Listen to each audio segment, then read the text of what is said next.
great pleasure, great honor for me to be here this morning and to be with my old friend, Jimmy Lai, the founder and chairman of Next Media Limited, based in Hong Kong. I first got to know Jimmy when I was the director of the American Institute in Taiwan, otherwise known as the de facto American ambassador to Taiwan. And Jimmy wanted to expand his media range from Hong Kong to Taiwan, and he arrived there in, what year was that, 2000 or? Well, the year that Bean was elected president. Oh, the year that you know, when Chen Shui-bian was elected, so that would have been in 2000. Yeah. And we hit it off right away, and we've been friends ever since. I think I helped him a little bit to introduce him to some people in Taiwan, and he can tell you later what his current opinion of some of those people is, but maybe not the same as it was at the beginning, but nevertheless, I think that makes two of us. But for those who are not familiar with Jimmy, and maybe there are one or two out there, Jimmy is, his company, Next Media Limited, is the largest publicly listed Chinese language print media company in Hong Kong. And I would say certainly probably one of the largest in the world. And in Hong Kong, he's famous for his magazines and his newspapers. Next Magazine, the Apple Daily newspaper, founded in 1995, and already the #1 newspaper for circulation in Hong Kong.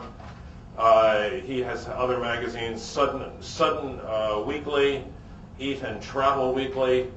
In Hong Kong, he replicated in Hong Kong the Next magazine, Taiwan Next magazine, also Apple Daily in Hong Kong, which is now what, #2 in Hong Kong? In Taiwan, #1. In Taiwan, not sorry, in Hong Kong, #2. That's Yeah. right. Yeah, Hong Kong, #2. Sorry. Jimmy got into the publishing business after a very successful career founding the Giordano's garment company in Hong Kong.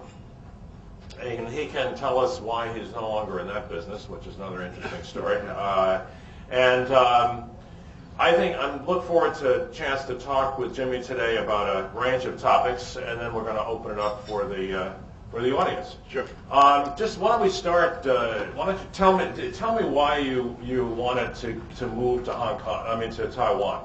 What was it about the election of Chen Shui-bian and the situation in Taiwan that excited you and led you to make what was actually a fairly daring and difficult move? It was actually, well, the day that Chen Shui-bian was elected, I told my wife in the evening, let's move to Taiwan, because when Chen Shui-bian was elected to Taiwan, obviously, it's a true democracy. People like me, who's always in opposition, always criticize the government, can only survive in a democracy. I can never survive in an autocracy. So I went to Taiwan and lived there for 6 months, just understand, what the Taiwan people's resonance are and all that. Then we started the Next Media, and then it became the #1, almost overnight. And then afterwards, we started the Apple Daily, which also became #1 over 2 years' time, and now we are selling 50% higher the price, and yet, we are by far the #1. We have been very lucky in Taiwan. Actually, when I went into Taiwan, a lot of people thought that, this is crazy. You go into a market that you don't know, which for a lot of people was saturated, because they have a few big newspaper and very established and very prestigious. But I was not looking at it this way, because what tempts me very much is the monopoly those newspapers has been practicing. Because when you go into a monopoly, a monolistic market, it's very easy, actually, because those guys, they don't know how to react to it. They never react to the market. They never thought that, readers are anything that they have to follow, they have to take care of. They are all, so to speak, opinion leaders. They educate their readers, they lead their readers, what kind of opinion they should have, and all that. In their eyes, they never have readers. They only have followers. For us, going into a market like this is very easy because we never assume ourselves to be leaders.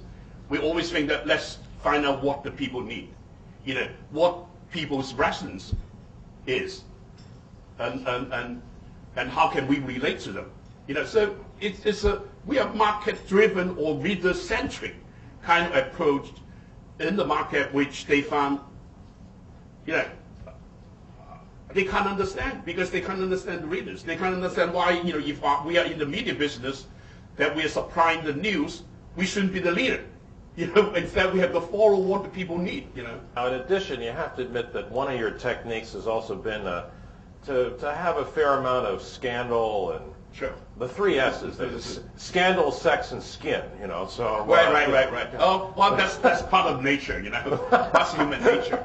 Well, I think also that that's what we have broken in Taiwan, which people actually appreciate. Because in the Taiwanese media, either you are aligned with some business tycoon, or some party right. powers, or the government. For us, we just criticize, we just blast everybody. We just expose everybody. Yeah, I've been on the receiving end of that a couple of times. But let me just. This brings me to another subject, which is you're the first person we've had in this forum who is a business owner. Yeah. We've had editors in chiefs, reporters. Tell us a little bit about your feeling about not only in Taiwan but also in Hong Kong in general, the relationship between management and the editorial page. Well, let's talk about Hong Kong. Okay. In Taiwan, we don't take sides. Yeah. Because it's a democracy. We take side with the people. We don't take side with a party or with the government or opposition, whatever. Yeah. In Hong Kong, we are taking side. We are the opposition newspaper. That's why, in a way, in Hong Kong, we are ostracized as a media. We are never invited to the government's briefing. We are not allowed in China. We are, I'm myself is not allowed in China and all this. You're not invited to. Your reporters are not invited to government briefings. No. Most of them, if they have exclusive, 5 medias or 7 medias, we are never one of them. If they invite everybody, of course, we will be one of them. We know our reporters are not allowed in China and all this. This is a position we take because the reason why I launched the Apple Daily after I launched the Next Media, when I launched the Apple Daily in Hong Kong, it was 2 years before the Chinese takeover of Hong Kong. And I saw a phenomenon which was a great opportunity for us to went into the business because 2 years ahead of the Chinese takeover of Hong Kong, most, if I don't say all, of the media was so scared of the way of the companies, really treat media, the way that the companies control media, they all went into self-censorship. When they went into self-censorship, all of a sudden I found something opening for us.